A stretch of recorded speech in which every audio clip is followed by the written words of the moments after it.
रहता है मुखिया जी एक ठो धान वाले पट्टी में आज उसको जानिए पकड़ लेगा लोग। क्या कहेंगे?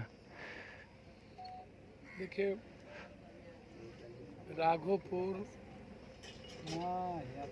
का जो राजनीतिक और सामाजिक इतिहास है वो लगातार पहले भी गांजा, शराब, वर्चस्व की कई तरह की लड़ाई, बीच बीच में रह करके इस तरह के बड़ी घटना होती रही।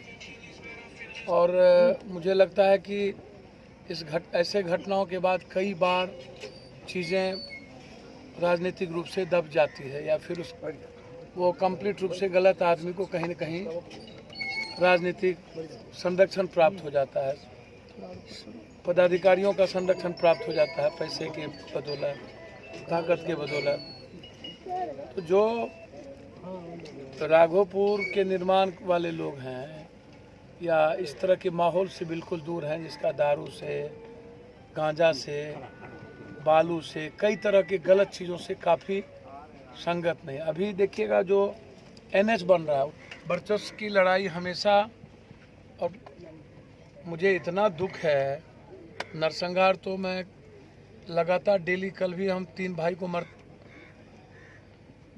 बेगूसराय से आ रहे हैं, उसकी दोनों भाई को मार दिया, मुखिया जी को मार दिया राघोपुर में। डेली 2 दर्जन 3 दर्जन से ज़्यादा हत्या एक शहर में होती है, जिंदा जला दिया जाता है आदमी को। लेकिन जो घटना कल हुई है वो पूरी साजिश थी मुखिया जी को मारने की, उधर है।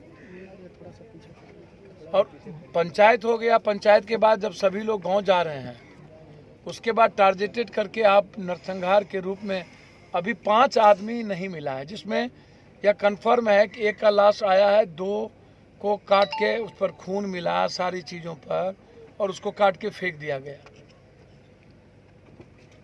मुखिया जी या गांव के लोग कह रहे हैं कि और भी जो लोग थे, जिसको मैं पर्सनली जानता हूं, इस 3 के अलावे 2 और लोग, 5 लोग की हत्या हुई है।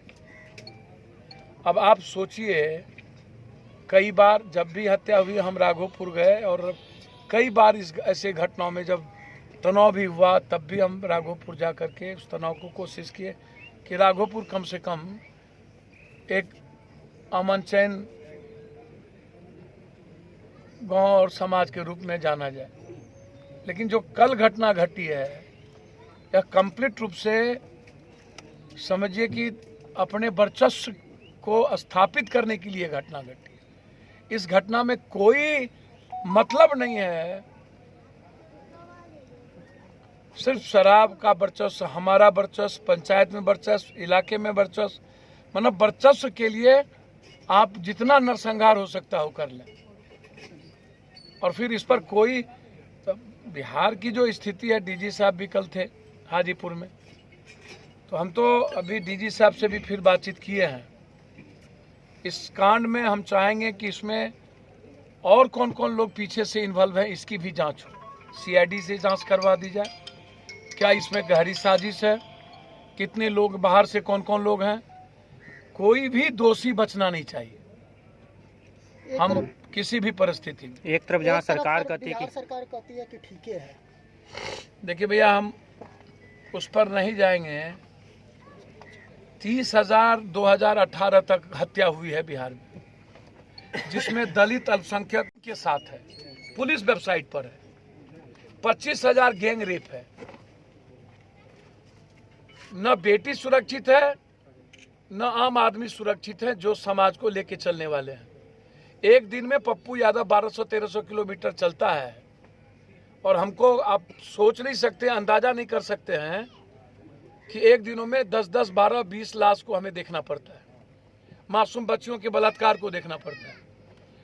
अब चूंकि सरकार का वोट और सियासत से और हर नेताओं का मतलब रहता है आम आदमी भाड़ में जाए, पार्टी यदि अपराधी, माफिया, शराब माफिया, गुटखा माफिया, जमीन माफिया, बालू माफिया, ऐसे लोगों को पार्टी और नेता तवज्जो देंगे तो अपराध कहां से रुकेगा। और ऐसे लोगों के मार्फत से ही सत्ता लोग बनाएंगे और सोचेंगे MLA MP हम ऐसे ही लोगों के कारण बनते हैं। घर भी चलेगा माफियाओं के बदौलत और पार्टी भी चलेगा माफियाओं के बदौलत।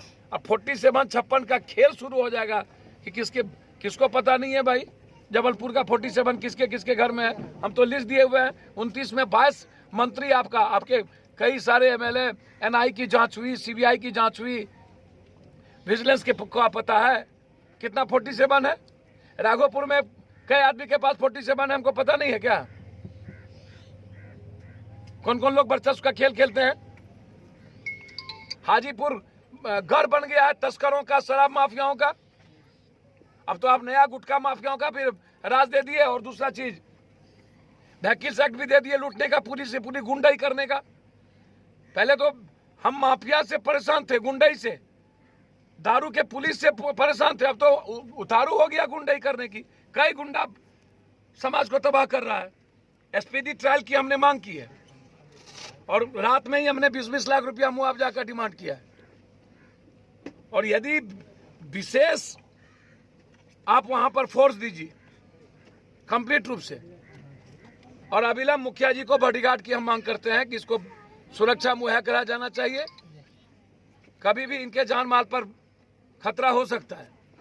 तो इसीलिए मेरा डिमांड साफ है कि 3 महीने के अंदर इस केस का आप निराकरण करें, आप सुरक्षा की व्यवस्था करें, और इसमें कौन कौन लोग इन्वॉल्व हैं और कौन पीछे से साजिश कर रहा है उसका भी आप क्लियर करें। ये जघन है। यदि जरूरत होगी तो हाजीपुर बंद भी करेंगे, जरूरत होगी तो बिहार भी बंद करेंगे। यदि सरकार नहीं सुनी और इसी तरीके से मस्त हो गई और अपराधी और माफिया ही तय करेगा सत्ता और नेताओं की पार्टी का, और पार्टी तय करेगा कौन अपराधी है, किसके पास 47 है, किसके पास नहीं है, और वोट की सियासत अपराधी माफियाओं के बदौलत ही होगा, तो फिर लड़ाई तो आर पार होगी और जंग होगा। इसलिए घटना विदारक है, उस पर कोई कंप्रोमाइज नहीं होगा। परसों भी हमने हाजीपुर बंद किया था और इस घटना को लेकर के किसी भी समय हम घोषणा कर सकते हैं हाजीपुर बंद का, कोई कंप्रोमाइज नहीं होगा।